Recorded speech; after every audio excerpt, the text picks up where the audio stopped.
एक ऐसी देवी जिनकी साधना मृत शरीर के बिना प्रारंभ नहीं होती। आखिर शक्ति का रूप होते हुए भी इन्हें शिव जी की मां का दर्जा क्यों दिया गया? कौन है ये देवी? आगे जानने से पहले अगर आप मेरे चैनल में नए हैं तो चैनल को सब्सक्राइब करना ना भूलें। तंत्र साधना में सबसे प्रमुख और शक्ति के अनेक रूपों में से एक है मां तारा। शक्ति का भयानक रूप, गले में कटे हुए सिरों का हार, चार भुजाओं में खून से सने हुए शस्त्र, बड़ी बड़ी लाल आंखें, सिर पर 5 फुफड़ियों का मुकुट और शरीर पर लिपटी बाघ की खाल। मां आदि शक्ति के तांत्रिक रूपों में देवी तारा को सबसे ऊपर माना जाता है। हिंदू धर्म में मां तारा 10 महाविद्याओं में से द्वितीय महाविद्या है। तारा का अर्थ है तारने वाली, अर्थात पार कराने वाली, मोक्ष प्राप्त कराने वाली देवी।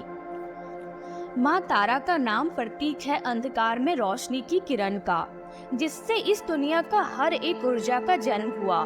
न केवल हिंदू धर्म में बल्कि बौद्ध धर्म में भी देवी तारा को प्रमुख माना जाता है, जिनकी पूजा स्वयं गौतम बुद्ध भी किया करते थे।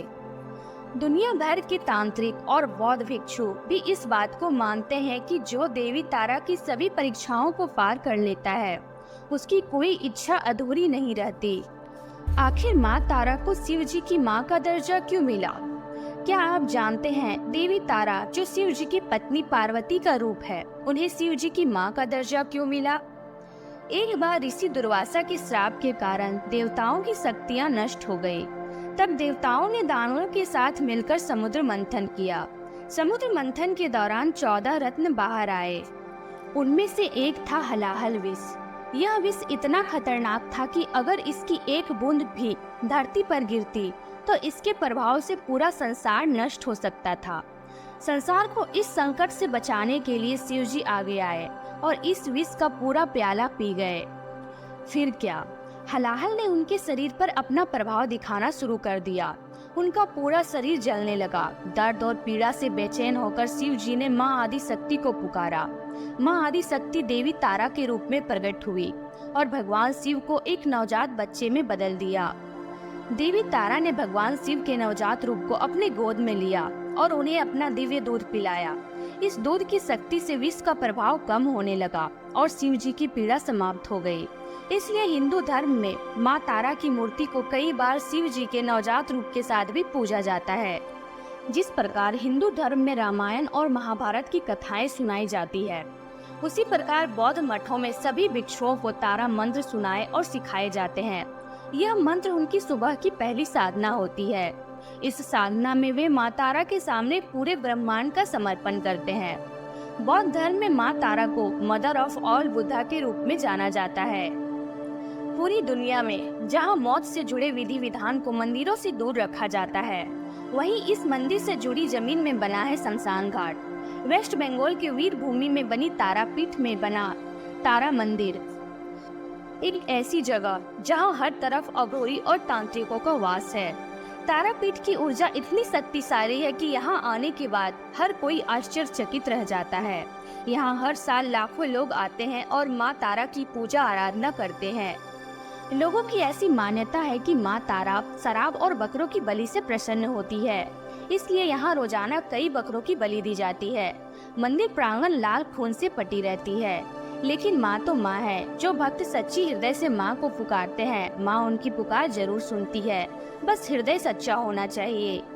इस मंदिर का सबसे बड़ा रहस्य है इससे जुड़ा शमशान घाट, जो इस मंदिर से भी अधिक प्रसिद्ध है। ये शमशान घाट चारों तरफ से जंगलों से घिरा हुआ है।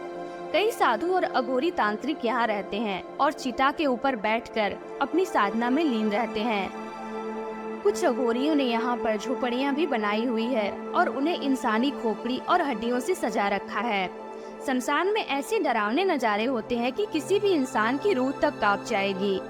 लेकिन यहाँ की पवित्रता और महत्व के कारण लाखों लोग रोजाना दर्शन करने आते हैं। ऐसा माना जाता है कि माँ तारा इस शमशान में घूमती है। तांत्रिक और अघोरी अपनी साधना में मां तारा का ध्यान करते हैं। तंत्र मंत्र, मृत्यु, शमशान से देवी तारा का गहरा संबंध है। शक्तिवाद और तंत्र साधना में पूजी जाने वाली 10 प्रमुख देवियां, जिन्हें महाविद्या कहते हैं। जब देवी सती के लाख मनाने पर भी शिव जी उन्हें प्रजापति दक्ष के यहाँ आयोजित यज्ञ में जाने की आज्ञा नहीं दी, तो देवी सती ने एक भयानक रूप धारण कर लिया, जिससे सातों समंदर में तूफान सा आ गया। आकाश में बादल फटने लगे, जमीन हिलने लगी। ये देखकर शिव जी ने देवी सती को कुछ देर अकेले छोड़ना ही उचित समझा। लेकिन जैसे ही वे आगे बढ़े, देवी के 10 अवतारों ने उन्हें 10 दिशाओं से घेर लिया और उत्पत्ति हुई 10 महाविद्या का। इन्हीं 10 महाविद्याओं में से एक है माँ तारा। हिंदू धर्म में माँ तारा को 3 रूपों में पूजा जाता है, एक जटा, उग्र तारा और नील सरस्वती। इन रूपों में उग्र तारा तंत्र साधना में प्रमुख है। देवी उग्र तारा अपने भक्तों की समस्त मनोकामना पूरी करती है, लेकिन साथ ही गलत करने पर उन्हें सजा भी देती है। माँ का रूप चाहे जितने भी हो, लेकिन माँ का महत्व हर रूप में समान है। आपके इस बारे में क्या विचार है, हमें कमेंट में बताएं। और आपको ये वीडियो पसंद आए तो लाइक और शेयर कीजिए, और ऐसी ही रोचक कहानियों के लिए मेरे चैनल को सब्सक्राइब करें। Thank you.